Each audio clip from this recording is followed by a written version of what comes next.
تو السلام علیکم، میرا نام ہے ستر منظور۔ ارے کچھ نہیں ہوگا پاکستان کا، یہاں پر بڑی بڑی گاڑیوں والے اور بڑے بڑے چور ہیں، تیرے جیسے کی بات کون سنے گا؟ کل کے چھوکرے چلا جا، اپنا وقت نہ ضائع کر، کچھ نہیں ہونے والا اس پاکستان کا۔ تو اس بھائی نے کہا ہے کہ یہاں پر امیر ہی حکمران بنتے ہیں اور وہی کرپٹ ہیں، یعنی ہماری پبلک پاور کو جھٹلایا جا رہا ہے۔ یقیناً آپ دیکھنے والے سب مسلمان ہیں، اللہ کے فضل و کرم سے الحمدللہ میں بھی مسلمان ہوں۔ تو ایک مسلمان کو پتہ ہونا چاہیے کہ مسلمان ریاست کے اندر ایک عام شخص کو کتنی طاقت دی گئی ہے۔ ایک عام شخص اٹھ کر امیر سلطنت کو سوال کرتا ہے کہ آپ کے پاس یہ قمیض یہ کرتا کہاں سے آیا؟ بتاؤ، کسی مذہب کے اندر اتنی پاور کسی عام شخص کو دی گئی ہے؟ اگر دی گئی ہے تو مجھے بتاؤ۔ ایک اسلام نے تو اسلام اس لیے آیا تھا کہ ایک عام شخص کو بھی، ایک جو عام اپنی زندگی گزار رہا ہے اسے بھی بادشاہ بنا دیا۔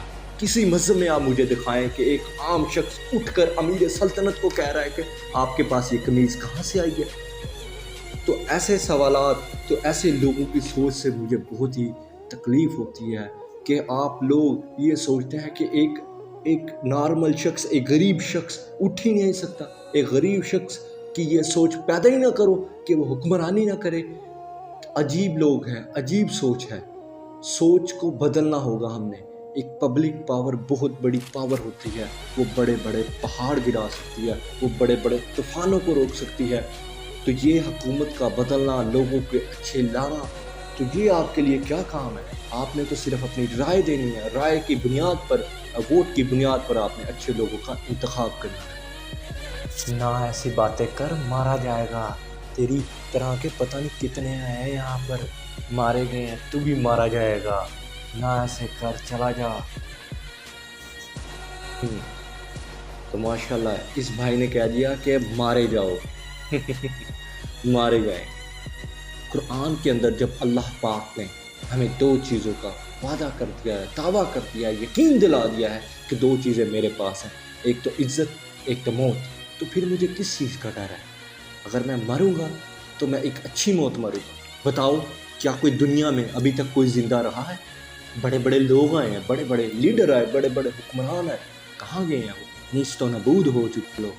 فرعون کو دیکھ لو، چنگیز خان کو دیکھ لو، کتنے کتنے بڑے لوگ آئے، لیکن سب نیست و نابود ہو گئے۔ جب سب نے مرنا ہی ہے تو عزت والی اور شہادت والی موت کیوں نہ مرے ہم؟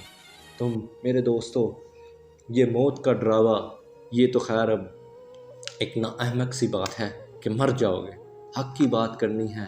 اگر آپ نے دیکھا ہوگا کہ ترگت کا کردار جو ادا کیا ہے ارطغرل کے اندر، عثمان میں غالباً ابھی آئیں گے، اس کی عمر 125 سال تھی، اس کی بیگمات شہید ہو گئی، اس کی والدین شہید ہو گئے، وہ اکیلا رہ گیا۔ اگر وہ کہتا کہ میں تو مر جاؤں گا، میری تو چارپائی بچھاؤ، میرا کوئی نانا نفقہ نہیں ہے، میرا کچھ بھی نہیں ہے، میں تو آرام سے اپنی زندگی گزاروں گا، میں تو اپنے گھر میں بیٹھ کر آرام سے عیاشی کروں گا، لیکن نہیں، اس شخص نے 125 سال تک گھوڑے کی پشت کے اوپر بیٹھ کر اس نے دوڑایا اپنا گھوڑا اور کافروں کے ساتھ لڑا، سلطنت بنانے کے لیے لڑا۔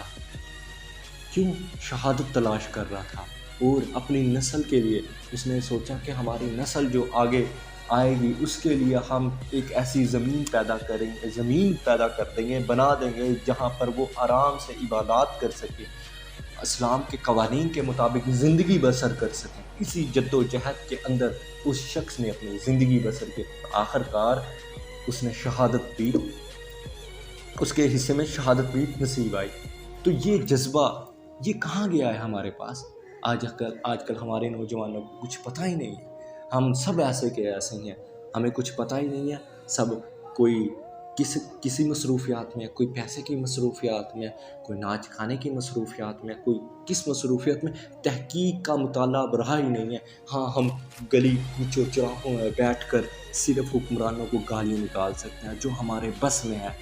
تحقیق کریں گے تو تب ہم ان کا گلا پکڑیں گے، تب ہم انہیں بتائیں گے کہ یہ پریشانی ہے اور اس کی پریشانی کا حل یہ ہے۔ یوٹیوب سے پیسے کمانا چاہتا ہے نا، تو بھی اس لیے ایسے کر رہا ہے نا. یوٹیوب سے کتنے فالوور ہو گئے، کتنے سبسکرائبر ہو گئے، کتنے لائکس ہو گئے، بتانا کتنے پیسے آ رہے ہیں. یہ لگتا ہے یہ کوٹ ووٹ اسی کے پہنا ہوا ہے. کتنے سبسکرائبر ہو گئے ہیں، بتانا.